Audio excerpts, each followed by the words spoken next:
வணக்க மக்களே, இன்னைக்கு நம்ம என்ன பார்க்க போறோம் அப்படின்னா இண்டெக்ஸோட அப்டேட், மார்க்கெட் அப்டேட், அப்புறம் SBI, Enviro Infra engineering limited, RVNL, IRFC, Tube investment of Indian limited, Ashok Buildcon limited, Siemens, Godrej properties, Suprajit engineering limited, எஸ்பிஐல இருந்து வந்திருக்கக்கூடிய ஒரு நியூஸ். ஃபர்ஸ்ட் நம்ம பார்க்க போறது பாத்தீங்க அப்படின்னா இண்டெக்ஸ் அப்டேட். நிப்டி 50 இன்னைக்கு 0.33% அளவுக்கு அப்பா இருக்குது.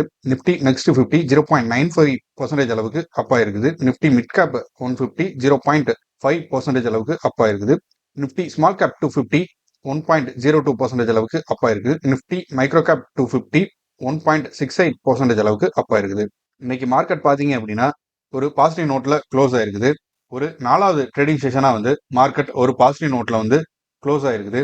ஒரு 1.5 மந்த்தா டிக்ளைன் ஆகிட்டு இருந்த இண்டெக்ஸ் எல்லாம் வந்து கொஞ்சம் சின்னதா ரெக்கவர் ஆகிற மாதிரி தெரியுது. ஸோ லாஸ்ட் ஒரு 4 ட்ரேடிங் செஷன்லேயே பார்த்தீங்க அப்படின்னா 3 வாரத்துக்கு முன்னாடி இருந்த ஒரு ஆல் டைம் ஹைக்கு வந்து மார்க்கெட் மூவ் ஆகி போயிருக்குது.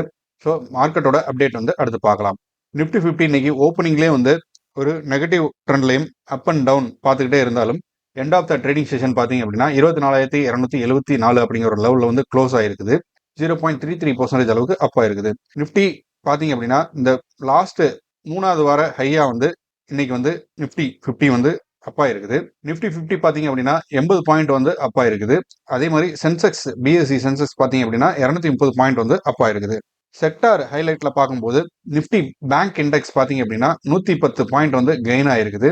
இதுக்கான மெயின் காரணம் பார்த்தோம் அப்படின்னா HDFC பேங்க் வந்து 1.3% அளவுக்கு இன்க்ரீஸ் ஆயிருக்குது. அதே மாதிரி மிட் கேப் இண்டெக்ஸும் பாத்தீங்க அப்படின்னா 358 பாயிண்ட் அளவுக்கு அப்பா இருக்குது. அடுத்து அதானி குரூப் ஆஃப் கம்பெனிஸ் பாத்தீங்க அப்படின்னா லாஸ்ட் ஒரு 3 ட்ரேடிங் செஷனாவே வந்து டிக்ளைன் ஆகிட்டு தான் இருந்தது. இந்த கம்பெனி இன்னைக்கு வந்து ஒரு ஸ்மால் ரெக்கவர் வந்து கொடுத்துருக்குது. இந்த கம்பெனியோட ஸ்டாக்ஸ் பாத்தீங்க அப்படின்னா 4லேருந்து 20% வரைக்கும் உயர்ந்திருக்குது. இதுக்கான மெயின் காரணம் பாத்தீங்க அப்படின்னா இன்வெஸ்டர்ஸ்க்கு வந்து இந்த கம்பெனியில் இன்வெஸ்ட்மெண்ட் பண்றதுக்கான ஒரு கான்ஃபிடென்ட் வந்திருக்குது. ஏன்னா எஃப்சிபிஏ சார்ஜஸ்ல இருந்து அவங்களுக்கு ஒரு கிளாரிபிகேஷன் கிடைச்சிருக்க ஒரு ரீசனால வந்து இந்த கம்பெனி மேல இன்வெஸ்ட்மெண்ட் பண்றதுக்கு ஒரு ஆர்வம் வந்திருக்குது. அடுத்து பாத்தீங்க அப்படின்னா இந்தியன் எக்கானமியை வந்து ஃபோர்காஸ்ட் வந்து மார்கன் ஸ்டான்லி ரிலீஸ் பண்ணியிருக்காங்க. இதுபடி பாத்தீங்க அப்படின்னா 2026 ஃபினான்ஷியல் இயருங்கிற ஜிடிபி வந்து 6.5% அளவுக்கு இருக்கும் அப்படிங்கிற மாதிரி ப்ரிடிக்ட் பண்ணியிருக்கிறாங்க. இது வந்து ஒரு டவுன் தான். இந்த காலண்டர்ல ஜிடிபி பாத்தீங்க அப்படின்னா 6.7% அளவுக்கு இருக்குது. இது ஜிடிபி வந்து இன்க்ரீஸ் ஆகாம டவுன் ஆகிறதுக்கான ஒரு பாசிபிலிட்டிஸ் இருக்குங்கிற மாதிரி ப்ரிடிக்ட் பண்ணியிருக்கிறாங்க. இதுக்கான காரணம் பாத்தீங்க அப்படின்னா நம்ம எக்கனாமிக்கு வந்து ஸ்லோ டவுன் ஆயிருக்கிறது தான் மெயின் ரீசனா வந்துருக்குது. அதே சமயத்துல கரன்சி பாத்தீங்க அப்படின்னா ஒரு ஸ்டேபிளான ஒரு ரேஞ்சுக்குள்ள தான் இருக்கும். ஒரு 84 டு 85 ரூபா அப்படிங்கிற ஒரு ரேஞ்ச் பவுண்டுக்குலாம் வந்து ஃபிளக்சுவேஷன்ல இருக்கும் கரன்சி. இன்ஃபிளேஷன் பார்க்கும்போது பாத்தீங்க அப்படின்னா நம்ம முன்னாடியே இன்ஃபிளேஷனோட அப்டேட் வந்து நம்ம பார்த்துருக்கோம். அதுபடி வந்து இந்தியாவில் வந்து இன்ஃபிளேஷன் ரேட்டுங்கிறது இன்க்ரீஸ் ஆகிட்டு தான் இருக்குது. ஸோ இதை கணக்கில் வச்சுக்கிட்டு ரேட் கட்டுங்கிறது வந்து ஏப்ரல் தள்ளி போகும் அப்படிங்கிற மாதிரி சொல்லியிருக்கிறாங்க. ஆல்ரெடி டிசம்பர்ல வர வேண்டிய ரேட் கட்டே வந்து பிப்ரவரிக்கு போகும் அப்படிங்கிற மாதிரி நியூஸஸ் வந்திருந்தது. இப்போ அந்த பிப்ரவரியில் வர வேண்டிய ரேட் கட்டே வந்து ஏப்ரலுக்கு தள்ளி போகும் அப்படிங்கிற மாதிரி தெரியுது. ஸோ இன்ஃபிளேஷன் லெவல் வந்து ஒரு மாடரேட்டாக இருக்கும்போது தான் வந்து இந்த ரேட் கட்டுங்கிறது வரும். அடுத்து பார்த்தீங்க அப்படின்னா FII, FBI and DII trading activity. இன்னைக்கு பார்த்தீங்க அப்படின்னா டிஐஐ 10,230 கோடி அளவுக்கான ஸ்டாக்ஸ் வந்து பை பண்ணியிருக்கிறாங்க. 8,928 கோடி அளவுக்கான ஸ்டாக்ஸ் வந்து செல் பண்ணியிருக்கிறாங்க. நெட் வேல்யூல வந்து இன்னைக்கு 1,301 கோடி வந்து பை பண்ணியிருக்கிறாங்க டிஐஎஸ் பார்த்தீங்க அப்படின்னா லாஸ்ட் 2 ட்ரேடிங் செஷனா வந்து ஒரு நெகட்டிவ் நோட்ல தான் வந்து ட்ரேட் பண்ணிக்கிட்டு இருந்தாங்க இந்த நெட் வேல்யூ. இப்போ எஃப்ஐஎஸ் பார்த்தீங்க அப்படின்னா பை வேல்யூ பார்த்தீங்க அப்படின்னா 13,000 கோடி அளவுக்கான ஸ்டாக்ஸ் வந்து பை பண்ணி செல் பண்ணியிருக்கிறாங்க. அதே மாதிரி செல்லிங்கும் பார்த்தீங்கன்னா 13,000 கோடி அளவுக்கான ஸ்டாக்ஸ் வந்து செல் பண்ணியிருக்கிறாங்க. ஸோ இதோட நெட் வேல்யூ பார்க்கும்போது 7 கோடி அப்படிங்கிற ஒரு ரேஞ்சில் வந்து இருக்குது. ஸோ இன்னைக்கு ஓவராலாக வந்து 2 இன்வெஸ்டர்ஸுமே வந்து ஒரு பாசிட்டிவ் நோட்ல தான் நெட் வேல்யூ வந்து க்ளோஸ் ஆயிருக்குது. இருந்தாலுமே எஃப்ஐஎஸ் வந்து லாஸ்ட் ஒரு 2 ட்ரேடிங் செஷனாக வந்து நெட் வேல்யூ வந்து நல்ல ஒரு பெரிய இன்வெஸ்ட்மெண்ட்டை பார்த்துருந்தது. இப்போ வந்து அது கொஞ்சம் ஸ்லைட்டாக டவுன் ஆயிருக்கு. பட் இன்னும் நெகட்டிவ் ட்ரெண்டுக்குலாம் போகலை. பைங்கிறது வந்து கண்டிப்பாக இன்னும் இன்க்ரீஸ் ஆக தான் செய்யும். அடுத்த டாப் 5 கெய்னர்ஸ் பார்த்தீங்க அப்படின்னா நிஃப்டி 50ல Adani enterprises, Adani port, BEL, Trent, NTPC இந்த கம்பெனிலாம் வந்து டாப் 5 கெய்னர்ஸ்ல இருக்கிறாங்க. டாப் 5 லூசர்ஸ்ல வந்து Apollo hospitals, Titan, Wipro, Shriram finance, Hindalco. Nifty next 50ல டாப் 5 கெய்னர்ஸ் பார்த்தீங்க அப்படின்னா Adani power, ATGL, Adani green energy, Adani energy solution, Ambuja cement. Top 5 losers பார்த்தீங்க அப்படின்னா Bajaj holdings, Motherson, ICICI Prudential, Divi's lab, PNB இந்த கம்பெனில வந்து டாப் 5 லூசர்ஸ் வந்து இருக்கிறாங்க. அடுத்து நம்ம பார்க்க போறது பாத்தீங்க அப்படின்னா எஸ்பிஐல இருந்து வந்திருக்கக்கூடிய ஒரு நியூஸ். எஸ்பிஐ பாத்தீங்க அப்படின்னா 9,000 கோடி அளவுக்கான அமௌண்ட் வந்து ரைஸ் பண்ணியிருக்கிறாங்க பாண்ட் சேலிங் மூலமா. இவங்க பாத்தீங்க அப்படின்னா 81 பாண்ட்ஸ் வந்து செல் பண்ணது மூலமா ஒரு 5,000 கோடியும், டயர் 2 பாண்ட் வந்து 15,000 கோடி அளவுக்கான அளவுக்கு செல் பண்ணியிருக்கிறாங்க. அதே மாதிரி லாங் டேர்ம் பாண்ட்ஸ் பாத்தீங்க அப்படின்னா 30,000 கோடி அளவுக்கு செல் பண்ணியிருக்காங்க. இது மூலமா அவங்க டோட்டலா வந்து 50,000 கோடி அளவுக்கான ஃபண்டை வந்து ரைஸ் பண்ணியிருக்கிறாங்க. இந்த பாண்டு செல்ல பார்க்கும்போது பாத்தீங்க அப்படின்னா இன்வெஸ்டர்ஸ்லாம் வந்து பாண்ட்ல இன்வெஸ்ட்மெண்ட் பண்றதுக்கு ரொம்ப ஆர்வமா இருக்கிறாங்க. இவங்க நிர்ணயிச்ச சைஸோட இந்த சைஸ் வந்து டபுளா இருக்கிறதுக்கான பாசிபிலிட்டிஸ் வந்து இருக்குது. அதே மாதிரி எஸ்பிஐயும் முத்தூட் ஃபினான்ஸும் வந்து பார்ட்னர்ஷிப் போட்டு முத்தூட் ஃபைனான்ஸ் மூலமா வந்து ரூரல் ஏரியால ஆண்டர்பிரனருக்கு வந்து லோன் ப்ரொவைட் பண்றது வந்து ஃபோக்கஸ் பண்ணலாம் அப்படிங்கிற மாதிரி சொல்லியிருக்காங்க. மெயினா பாத்தீங்க அப்படின்னா உமன் அண்ட் ஸ்மால் பிசினஸ்க்கு வந்து ஃபோக்கஸ் பண்ண போறாங்க. இந்த லோனோட லிமிட் பாத்தீங்க அப்படின்னா 500 கோடி அளவுக்கு வந்து இன்வெஸ்ட்மெண்ட் பண்ண போறாங்க 2 பேரும் பார்ட்னர்ஷிப் சேர்ந்து. அடுத்து பாத்தீங்க அப்படின்னா என்விரோ இன்ஃப்ரா இன்ஜினியரிங் இந்த கம்பெனியோட ஐபிஓ வந்து லான்ச் ஆக போகுது. இதோட ஷேர் அலோகேஷன்ங்கிறது வந்து இன்னைக்கு நடந்திருக்குது. இது லிஸ்ட் ஆகிறது பாத்தீங்க அப்படின்னா நவம்பர் 29 வந்து லிஸ்ட் ஆக போகுது. இந்த ஷேர் வந்து ஐபிஓ 89.9% அளவுக்கு ஓவர் சப்ஸ்கிரைப்டா இருந்தது. அதே மாதிரி QIPல பாத்தீங்க அப்படின்னா 157 மடங்கு வந்து அதிகமா சப்ஸ்கிரைப் ஆயிருந்தது. இதுக்கு காரணம் பாத்தீங்க அப்படின்னா ரீசெண்டா வந்து இந்த லாஸ்ட் 3 மந்த்ஸ்ல வந்து நிறைய ஐபிஓஸ் வந்து லான்ச் பண்ணியிருந்தாங்க. அதே மாதிரி இதுவும் ஒரு ஐபிஓ வந்து லான்ச் பண்ணியிருக்காங்க. பட் இந்த கம்பெனிக்கு வந்து ஃபியூச்சர் பிசினஸ் வந்து ஒரு லாங் டேர்ம்ல நல்லா இருக்கிறதுக்கான வாய்ப்பு இருக்கு அப்படிங்கிற ஒரு ரீசனால வந்து இந்த கம்பெனி எல்லாருமே வந்து ஐபிஓல பார்ட்டிசிபேட் பண்றதுக்கு ஆர்வம் காட்டியிருக்காங்க. அதே மாதிரி இந்த கம்பெனி வந்து 650 கோடி அளவுக்கான ஃபண்டை வந்து ரைஸ் பண்றதுதான் இவங்களோட பிளானே. இது மூலமா வந்து அவங்களோட ஒர்க்கிங் கேபிட்டலை இன்க்ரீஸ் பண்ணி டெப்டை வந்து ரீபே பண்ணி அவங்க பிசினஸை விரிவுபடுத்துறது தான் இது இவங்களோட பிளானே. அடுத்து பாத்தீங்க அப்படின்னா RVNL IRFC இந்த ரயில்வே ரிலேட்டடான ஒரு இன்ஃபர்மேஷன்.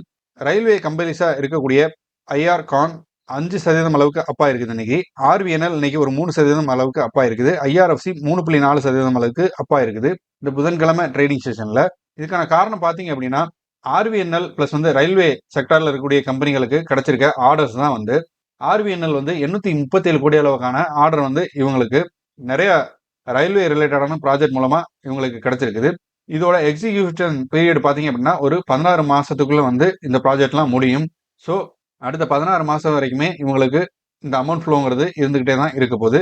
அதே மாதிரி லாஸ்ட் அந்த 1.5 மந்த்ல டவுன் ட்ரெண்ட் நடக்கும்போது பாத்தீங்க அப்படின்னா PSU பங்குகள் வந்து நிறைய அடி வாங்கியிருந்தது.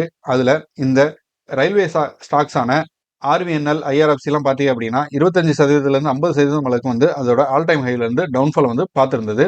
ஸோ இப்போ ஒரு ஸ்மால் ரெக்கவர் வந்து கொடுத்துருக்குது. அடுத்து பாத்தீங்க அப்படின்னா tube investment of India limited இந்த கம்பெனில வந்திருக்கக்கூடிய நியூஸ். இவங்க வந்து பாத்தீங்க அப்படின்னா 67% அளவுக்கான கால்டெக் சிஸ்டம் அப்படிங்கிற ஒரு கம்பெனியோட ஹோல்டிங்ஸ் வந்து இன்க்ரீஸ் பண்ணியிருக்கிறாங்க. அப்ராக்சிமேட்டா இதோட எவ்வளவு இன்வெஸ்ட்மெண்ட் பண்ணியிருக்காங்க அப்படின்னா 62 கோடி அளவுக்கு இந்த ஈக்விட்டி ஷேர்ஸ் வந்து சப்ஸ்கிரைப் பண்றது மூலமா இன்வெஸ்ட்மெண்ட் பண்ணியிருக்கிறாங்க. இந்த கம்பெனியோட மெயின் பிசினஸ் பாத்தீங்க அப்படின்னா அலுமினியம் வந்து மேனுஃபேக்சர் பண்றதுதான். எஸ்பெஷலி பாத்தீங்க அப்படின்னா ஹை வோல்டேஜ் ஏசி கரண்ட் இந்த அப்ளிகேஷனுக்கு தேவைப்படக்கூடிய அலுமினியம் மேனுஃபேக்சர் பண்றதுதான் இந்த கம்பெனியோட மெயின் பிசினஸ். இந்த காம்பனன்ட்ஸ் எல்லாம் பாத்தீங்க அப்படின்னா மெயின்லி ஆட்டோமொபைல் இண்டஸ்ட்ரிக்கு தான் வந்து யூஸ் ஆகும். ஸோ டியூப் இன்வெஸ்ட்மெண்ட் இந்தியா பாத்தீங்க அப்படின்னா இந்த ஆட்டோமொபைல் இண்டஸ்ட்ரியோட இவி செக்மெண்ட்டுக்கு தேவைப்படக்கூடிய இந்த பார்ட்ஸை வந்து இவங்க அந்த செக்டார்ல க்ரோத் ஆகணும்னு பிளான் பண்ணியிருக்கிறாங்க. அதே மாதிரி இந்த லாங் டேர்ம் ஸ்ட்ராட்டஜி மூலமா வந்து பாத்தீங்க அப்படின்னா அலுமினியம் டியூப் மேனுஃபேக்சரர்ல வந்து இவங்க வந்து இவங்களோட ஹோல்டிங்ஸ் வந்து இன்க்ரீஸ் பண்ணணும் அப்படிங்கிறது தான் இவங்களோட பிளானே. அடுத்து பாத்தீங்க அப்படின்னா அசோகா பில்ட்கான் லிமிடெட் இந்த கம்பெனில வந்திருக்கக்கூடிய ஒரு நியூஸ். இந்த ஷேர் பாத்தீங்க அப்படின்னா 23 அப்படிங்கிற லெவல்ல வந்து இப்ப ட்ரேட் ஆகிட்டு இருந்தது. இன்னைக்கு பாத்தீங்க அப்படின்னா 2.65% அளவுக்கு இன்னைக்கு வந்து டவுன் ஆயிருக்குது. இதுக்கான மெயின் ரீசன் பார்த்தோம் அப்படின்னா இவங்க வந்து ஒரு ப்ராஜெக்ட் பிட் பண்ணது வந்து கேன்சல் ஆயிருக்குது. கராக்பூர் ப்ராஜெக்ட் வந்து இவங்களுக்கு கேன்சல் ஆயிருக்குது. இருந்தாலுமே இந்த கம்பெனி வந்து ரீபிட் பண்றதுக்கு எலிஜிபிளா தான் இருக்குது. ஸோ இவங்க ரீபிட் பண்றதுக்கான ஒரு ஆப்பர்ச்சுனிட்டி வந்து இருக்குது. இது போக இவங்க வந்து வேற 2 ப்ராஜெக்ட்ஸும் வந்து NHAI கீழே வந்து இவங்க பண்ணிக்கிட்டு இருக்கிறாங்க வெஸ்ட் பெங்கால்ல. அடுத்து பாத்தீங்க அப்படின்னா சீமென்ஸ் கம்பெனியோட ஸ்டாக் வந்து இன்னைக்கு 5% அளவுக்கு உயர்ந்திருக்கு. இதுக்கான காரணம் பாத்தீங்க அப்படின்னா இயர் growth ரெவன்யூ பாத்தீங்க அப்படின்னா 11%, 34% எபிட்டா growthம் இருக்குது. அதே சமயத்துல ப்ராஃபிட் பாத்தீங்க அப்படின்னா 45% அளவுக்கு இன்க்ரீஸ் ஆயிருக்குது. இவங்களுக்கு நிறைய நியூ ஆர்டர்ஸ் வந்து கிடைச்சிருக்குது. இது வரைக்கும் 6,160 கோடி அளவுக்கான ஆர்டர்ஸ் வந்து கிடைச்சிருக்குது. இது லாஸ்ட் இயரோட கம்பேர் பண்ணும்போது 37% அளவுக்கு இன்க்ரீஸ் ஆயிருக்குது. அடுத்து பார்த்தீங்க அப்படின்னா கோத்ரேஜ் ப்ராப்பர்ட்டிஸில் இருக்கக்கூடிய நியூஸ். இந்த கம்பெனி பார்த்தீங்க அப்படின்னா 6000 கோடி அளவுக்கான QIP வந்து லான்ச் பண்ண போகிறாங்க. இந்த கம்பெனி இந்த QIP மூலமாக வந்து 6000 கோடி அளவுக்கு அமௌண்ட்டை வந்து ரைஸ் பண்ணுறதுக்கு வந்து பிளான் பண்ணியிருக்கிறாங்க. இதோட ஒரு ஈக்விட்டி ஷேரோட ஃப்ளோர் ப்ரைஸ் பார்த்தீங்க அப்படின்னா 2727 ரூபா வந்து இருக்குது. மெயினாக வந்து இவங்க இந்த QIP வந்து எதுக்கு லான்ச் பண்ணுறாங்க அப்படின்னா அவங்களோட நெட் கடனான 7432 கோடி வந்து அடைக்கிறதுக்கு தான் இந்த QIP வந்து லான்ச் பண்ணுறாங்க. இன்னைக்கு இந்த ஸ்டாக் பார்த்தீங்க அப்படின்னா 2831 அப்படிங்கிற ஒரு லெவலில் வந்து க்ளோஸ் ஆயிருக்குது. 2.4% அளவுக்கு இன்னைக்கு டவுன் ஆயிருக்குது. பட் இந்த வீக்ல வந்து நடந்த அப்பில் வந்து இந்த ஸ்டாக் வந்து இது வரைக்கும் 6% அளவுக்கு இன்க்ரீஸ் ஆயிருக்குது. அடுத்து பார்த்தீங்க அப்படின்னா சுப்ரஜித் இன்ஜினியரிங் லிமிடெட். இந்த கம்பெனி பார்த்தீங்க அப்படின்னா ஒரு MOU வந்து சைன் பண்ணியிருக்கிறாங்க. டெக்னிக்கல் அசிஸ்டன்ட் அப்படிங்கிற ஒரு கம்பெனி கூட சேர்ந்து 50-50 ஜாயிண்ட் வெஞ்சரில். இது மூலமாக இந்த கம்பெனி வந்து 4.6% அளவுக்கு இன்னைக்கு கெயினாக இருக்குது. இதோட ட்ரேடிங் ப்ரைஸ் பார்த்தீங்க அப்படின்னா 489 அப்படிங்கிற ஒரு லெவலில் வந்துருக்குது. இந்த பார்ட்னர்ஷிப் மூலமாக வந்து இந்த கம்பெனி வந்து ஜாப்பனீஸ் டிரான்ஸ்மிஷன் கேபிள் டெக்னாலஜியில் வந்து நிறைய இம்ப்ரூவ்மெண்ட் காட்ட போகிறாங்க லோக்கல் OEM மூலமாக. அடுத்து பார்த்தீங்க அப்படின்னா option master research advisory service and OM consultancy. இந்த 2 இன்வெஸ்டர் அட்வைசரி ஏஜென்சிக்கு பார்த்தீங்க அப்படின்னா செபி வந்து பெனால்ட்டி வந்து கொடுத்துருக்குறாங்க. ஏன் அப்படின்னா இவங்க அன்ரிஜிஸ்டர் அட்வைசராக வந்து ஒரு பர்டிகுலர் கால இடைவெளியில் வந்து செயல்பட்டு இருக்காங்க. ஸோ அதனால செபி வந்து இவங்களுக்கு வந்து பெனால்ட்டி வந்து கொடுத்துருக்குறாங்க. 2 கம்பெனிக்கும் சேர்த்து 12 லட்சம் அளவுக்கான ஒரு பெனால்ட்டி வந்து கொடுத்துருக்குறாங்க. இது எந்த காலத்துக்கு பார்த்தீங்க அப்படின்னா செப்டம்பர் 2021 இருந்து அக்டோபர் 2020 இந்த கால கட்டத்துக்குள்ள இவங்க வந்து கலெக்ட் பண்ண 5.22 கோடி அளவுக்கான இன்வெஸ்ட்மெண்ட்டையும் வந்து கிளையண்ட்டுக்கு வந்து திருப்பி கொடுக்கறதுக்கு செபி வந்து சொல்லியிருக்கிறாங்க. அதே சமயத்தில் இவங்களை வந்து செபி வந்து பேன் பண்ணியிருக்கிறாங்க. செக்யூரிட்டிஸ் மார்க்கெட்டில் வித்தவுட் ப்ராப்பர் ரெஜிஸ்ட்ரேஷன் இல்லாமல் வந்து எந்த ஒரு இன்வெஸ்ட்மெண்ட் அட்வைசஸுமே இல்லை எந்த ஒரு இன்வெஸ்ட்மெண்ட்டுமே பண்ணக்கூடாது அப்படிங்கிற மாதிரி செபி வந்து ஒரு பேன் வந்து இந்த 2 ஏஜென்சிக்கும் கொடுத்துருக்குறாங்க. ஸோ இது மூலமாக வந்து மற்ற அட்வைசரிக்குமே வந்து செபி வந்து ஒரு வார்னிங் கொடுத்த மாதிரி தான். ஏன்னா ப்ராப்பராக ரெஜிஸ்ட்ரேஷன் இல்லாமல் வந்து யாருமே வந்து ஸ்டாக்கை வாங்குறதுக்கோ பை பண்ணுறதுக்கோ ஒரு இன்வெஸ்ட்மெண்ட் அட்வைசரி வந்து பண்ணக்கூடாது. ஸோ இன்னைக்கு மார்க்கெட் பார்த்தீங்க அப்படின்னா ஒரு நல்ல நோட்டில் தான் க்ளோஸ் ஆகிருக்குது. நம்ம இந்தியன் மார்க்கெட் பார்த்தீங்க அப்படின்னா ஒரு 4வது நாளாகவே வந்து ஒரு நல்ல பாசிட்டிவ் நோட்டில் தான் க்ளோஸ் ஆகிருக்குது. நேற்று மட்டும்தான் வந்து நிஃப்டி 50 பார்த்தீங்க அப்படின்னா நெகட்டிவ் ட்ரெண்டில் க்ளோஸ் ஆகிருந்தது. பட் அதை தவிர்த்து எல்லா இண்டெக்ஸுமே வந்து பாசிட்டிவ் நோட்டில் தான் வந்து க்ளோஸ் ஆகிருக்குது. ஸோ இது ஒரு கிளியராகவே ஒரு அப் ட்ரெண்டை தான் வந்து குறிக்குது. ஸோ இந்த அப் ட்ரெண்ட் வந்து இன்னும் எவ்வளோ நாள் நீடிக்குங்கிறது நமக்கு தெரியாது. ஏன்னா அடுத்தடுத்த ரெசிஸ்டன்ஸை உடச்சி மேலே போகிற வரைக்கும் தான். ஒன்ஸ் அந்த ரெசிஸ்டன்ஸ் வந்து எப்போ வந்து அதோட சப்போர்ட்டாக மாறுதோ அப்போ இதுக்கு மேலே நம்ம இண்டெக்ஸ் வந்து மேலே போகிறதுக்கான ஒரு பாசிபிலிட்டிஸ் இருக்காது. மார்க்கெட் பழையபடி ஒரு சைட்வேஸில் மூவ் ஆக ஆரம்பிக்கும். ஸோ இந்த சான்ஸை வந்து கவனமாக யூஸ் பண்ணி நல்ல வேல்யூஷனில் இருக்கக்கூடிய ஸ்டாக்ஸில் வந்து இன்வெஸ்ட்மெண்ட் பண்ணுங்கள். பல்க் இன்வெஸ்ட்மெண்ட்டை தவிர்த்துருங்க. ஏன்னா மார்க்கெட் எப்போ எப்படி ரியாக்ட் ஆகும் நமக்கு தெரியாது. குளோபலாகவே பொலிட்டிக்கல் இஷ்யூஸ் வந்து நிறைய போயிட்டு இருக்கு. எஸ்பெஷலி பார்த்தீங்க அப்படின்னா இந்த உக்ரைன் வார் அதில் வந்து இன்னும் ஒரு முடிவு எட்டாத ஒரு நிலையினால கண்டிப்பாக மார்க்கெட் வொலட்டாலிட்டிங்கிறது வந்து ஷார்ட் பீரியடில் இருந்துகிட்டே தான் இருக்கும். ஸோ அதனால் கவனமாக இன்வெஸ்ட்மெண்ட் பண்ணுங்கள். ஸோ இந்த வீடியோ உங்களுக்கு பிடிச்சிருந்தா லைக் பண்ணுங்கள். மேலும் இது மாதிரியான ஸ்டாக் மார்க்கெட் ரிலேட்டடான இன்ஃபர்மேஷன் மற்றும் நியூஸஸுக்கு நம்ம சேனலை சப்ஸ்கிரைப் பண்ணுங்கள். ஃப்ரெண்ட்ஸ் அண்ட் ஃபேமிலிக்கு வந்து ஷேர் பண்ணுங்கள். தேங்க்யூ.